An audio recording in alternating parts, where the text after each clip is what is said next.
on va corriger la feuille d'exercice sur la logique.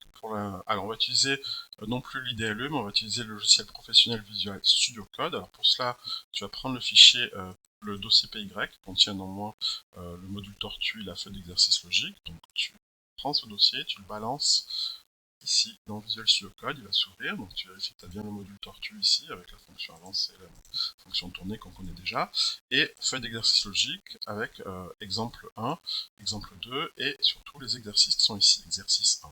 Alors on commence par un exercice sur l'état de santé d'une personne.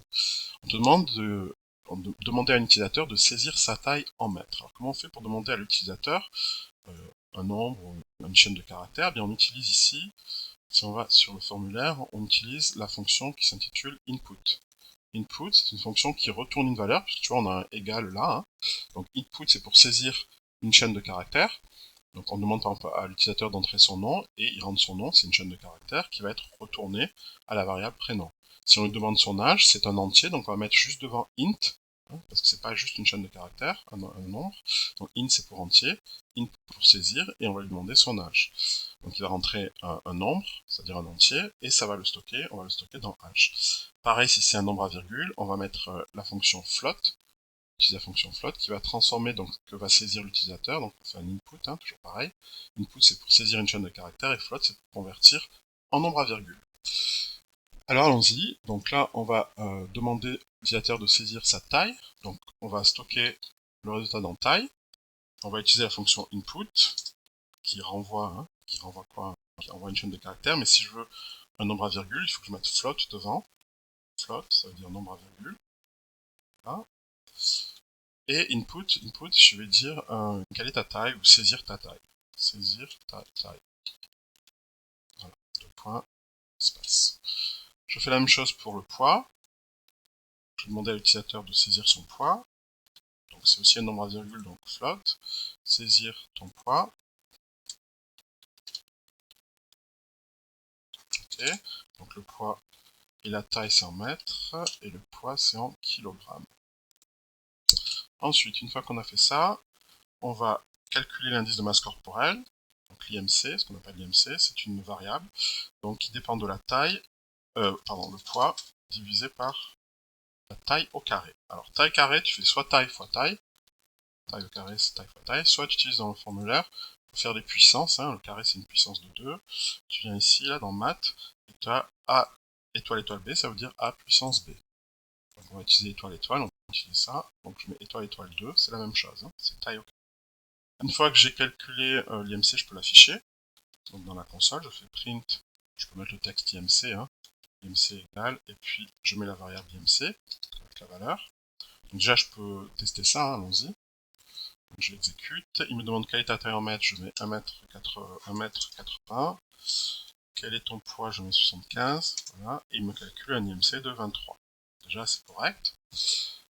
Valeur qui est bien retournée. Alors ensuite, je vais tester si l'IMC est plus petit que 18,5. Donc si, on est dans la logique là, si IMC plus petit que 18,5.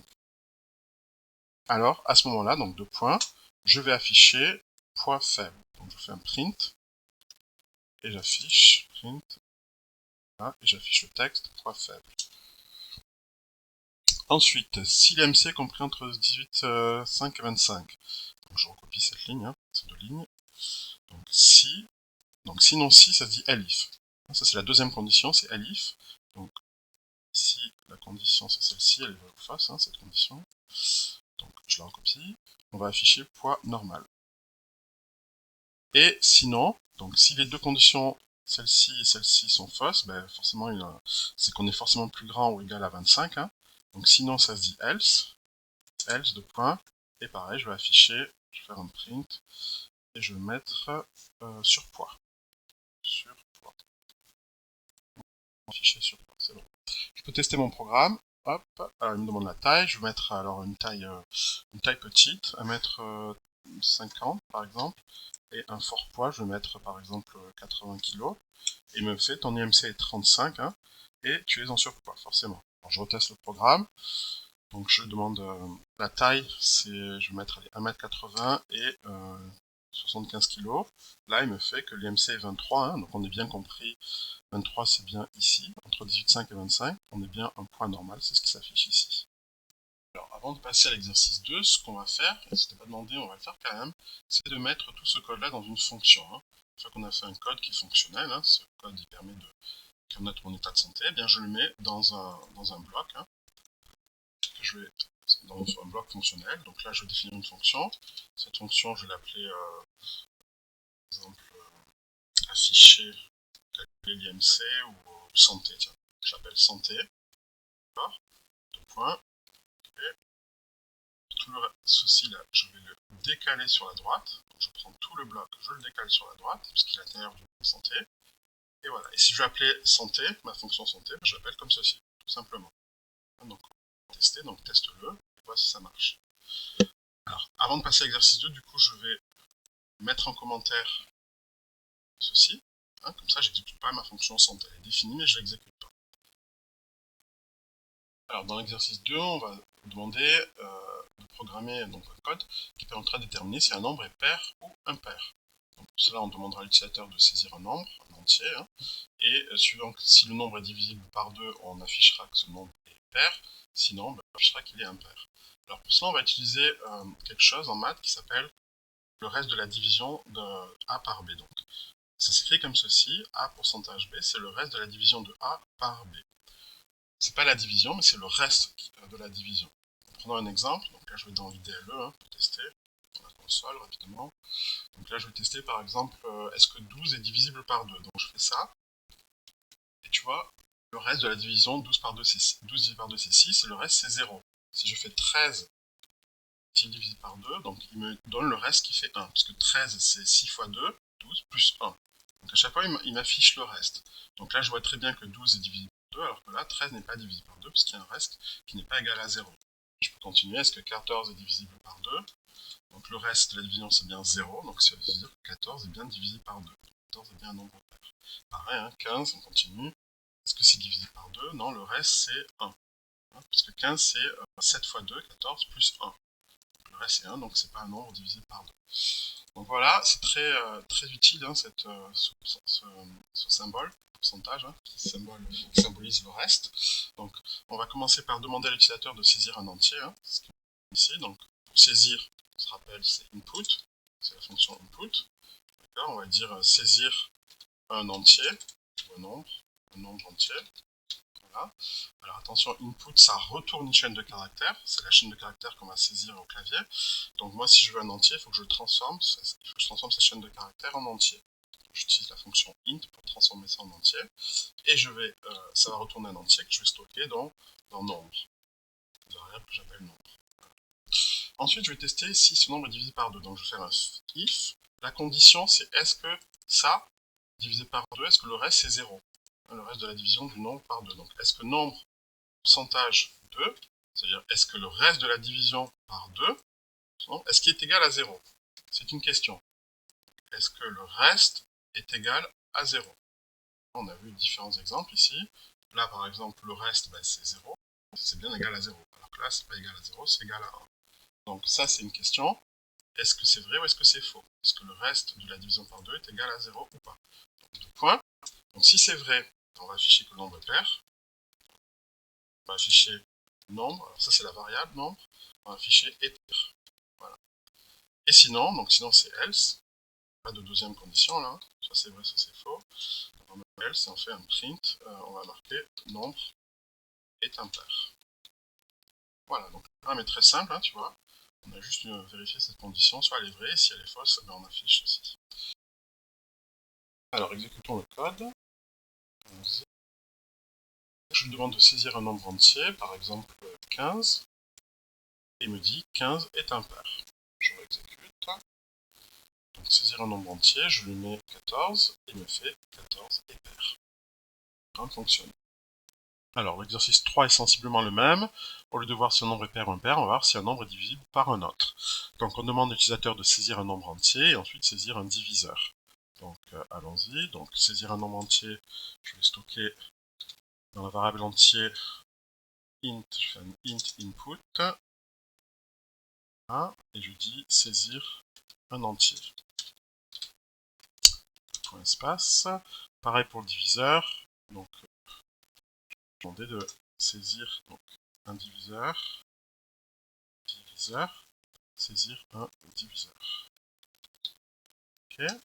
Ensuite, je vais tester si l'entier est divisible par le diviseur. Donc, si, c'est if. Donc, la condition, c'est est-ce que l'entier est divisible par le diviseur. Autrement dit, est-ce que le reste de la division, c'est 0. Donc, est-ce que entier, le reste de la division de entier par diviseur, est-ce que ce reste est égal à 0. C'est ça que ça veut dire, être divisible par un en moins, c'est que le reste de la division fait 0. Donc, soit c'est vrai, soit c'est faux, donc 2 points. Donc, j'affiche un message. Si c'est vrai, je vais afficher le message entier. C'est la variable entier. Hein, et divisible, ça c'est le texte, divisible par espace, et je mets diviseur. Ce sont des valeurs, ça. Hein. Si je choisis l'entier, par exemple, imaginons que j'ai mis 15 pour l'entier, pour le diviseur, j'ai mis 3. D'accord, bah 15 divisé par 3, le reste ça fait bien 0. Hein. Donc 15 est bien divisé par 3. Ok, je fais la même chose donc, pour sinon. Donc sinon c'est else. Sinon quoi? Eh bien sinon je vais afficher, je copie cette ligne, j'affiche que l'entier n'est pas divisible par le diviseur. Voilà. Alors exécutons tout cela. Donc alors, la même chose que tout à l'heure en fait. Hein. Ça j'aurais pu le mettre dans une fonction en fait, hein, ce que je vais faire tout de suite. Hein. Exercice 2, ce que j'aurais dû faire. Donc je vais mettre tout ceci dans une fonction. Je vais appeler pair la fonction. Donc def pair. Hein, comme ça, tout ceci je le décale sur la droite. Et la fonction pair, je l'appelle ici. Et si je mets un commentaire, elle ne sera pas exécutée. Hein. Alors maintenant, du coup, je peux exécuter ici mon troisième programme. Donc il me demande de saisir un entier, je vais mettre 15. Saisir un diviseur, je mets 3. 15 c'est bien divisé par 3. Hein. Et on peut retester. On va tester 15 et diviseur 4. 15 divisé par 4. Ben, c'est pas divisible, hein, puisque le reste, 15 divisé par 4, ça fait 3 fois 4, 12, et il reste 3. Donc 3, c'est pas 0. Alors, exercice numéro 4, on va dessiner une belle spirale, et pour cela, il va falloir importer le module tortue, hein, on le sait. Donc, je fais un from tortue. Je vérifie que tortue est bien au même endroit. Voilà, il est là, le tortue, donc c'est bon. From tortue, import étoile, tout importer. Ensuite, je vais répéter, je vais faire 36 cercles, donc je vais faire une boucle. Hein. Donc, for compteur in range 36. On va répéter 36 fois la même chose. Voilà, alors qu'est-ce que je vais faire? Alors, je vais. Donc, bon, ça pour l'instant, j'ignore, je regarde, je vais dessiner un cercle et ensuite je vais le faire tourner de 10 degrés. Donc en fait, je vais dessiner donc 36 cercles et chaque cercle sera décalé de 10 degrés. Donc ça va bien faire une spirale. Mais pour la couleur, donc juste avant, il faut que je choisisse la couleur, je voudrais que la couleur varie. D'accord? Bon, alors déjà dessinons le cercle et ensuite on s'occupera de la couleur. Donc je vais juste dessiner pour l'instant un cercle. Alors allons-y. Donc dessiner un cercle, c'est la fonction cercle, je crois. Alors pour le vérifier, il suffit d'aller voir ici dans soit dans le formulaire, soit ici dans tortue. On a un def cercle, donc cette fonction existe bien. Donc il faut que je mette quoi à l'intérieur, le rayon j'imagine. Donc je mets 100. Et ensuite il faut que je tourne de 10 degrés. Donc la fonction c'est tourner, tout simplement. Tourner. On la propose, tu vois, tourner, hop. Et entre parenthèses, il faut que je mette A, c'est un angle A. Donc je mets 10. Voilà. Donc allons-y, voyons si ça marche déjà. Voilà, il me dessine un cercle, et ensuite il le décale de 10 degrés, tu vois. Deuxième cercle, troisième cercle. Alors tu vois, c'est assez long. Ce que je vais faire, c'est déjà, je vais accélérer. Pour accélérer, il faut que je fasse accélérer, tout simplement, la fonction accélérer. Donc, allons-y. Je vais accélérer avant de dessiner. Ça ira plus vite. Et là, hop, il m'a dessiné mes 36 cercles. Alors maintenant, ce que je voudrais faire, c'est mettre des couleurs. Donc je vais choisir une couleur juste avant. Je vais tester d'abord si le compteur est pair ou impair. Ce que je voudrais, c'est alterner les couleurs rouge et bleu. Donc pour alterner, il va falloir, quand le compteur sera 0, je vais choisir rouge. Ensuite, pour 1, le compteur 1, je choisis bleu. Pour 2, rouge. Pour 3, bleu. Pour 4, rouge, etc. etc. Donc ça va dépendre des valeurs du compteur. C'est pour ça qu'il faut que je vois si le compteur est pair ou impair. Donc, je vais faire un si, donc if, attention, je me suis décalé, hein, parce que je suis dans une boucle, tu vois, et je vais faire à l'intérieur d'une boucle, tout doit être décalé ici. Hein. Donc, if, si le compteur est pair, donc soit je refais ça, hein, parce que le reste de la division par 2 c'est égal à 0, et si c'est le cas, je vais définir une couleur variable qui sera la variable red, voilà. Donc ça, si c'est pair, et si c'est impair, ce sera else, où la couleur sera bleue. C'est comme ça qu'on définit les couleurs en anglais. Alors, on regarde dans le menu tortue, tu vois, par exemple, blue, on l'appelait bleu en français, c'est moi qui l'ai rebaptisé. Red, je l'appelais rouge, tu vois. J'ai créé des variables, donc soit tu peux laisser ça en anglais, comme ceci, hein, ça changera rien, soit tu mets rouge sans les guillemets. Alors maintenant on va colorier, donc ça c'est bon pour tout ce qui est test. Maintenant on va colorier avec la couleur, donc j'utilise la fonction couleur, et colorier, pardon, c'est la fonction colorier, je crois. Colorier, voilà. Et donc je mets une couleur, ça sera couleur. C'est la couleur qui a été définie juste avant, soit rouge, soit bleu. Maintenant je peux exécuter, et voilà.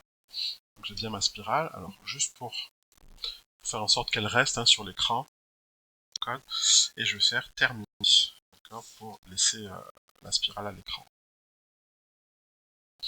Voilà, ça marche très bien.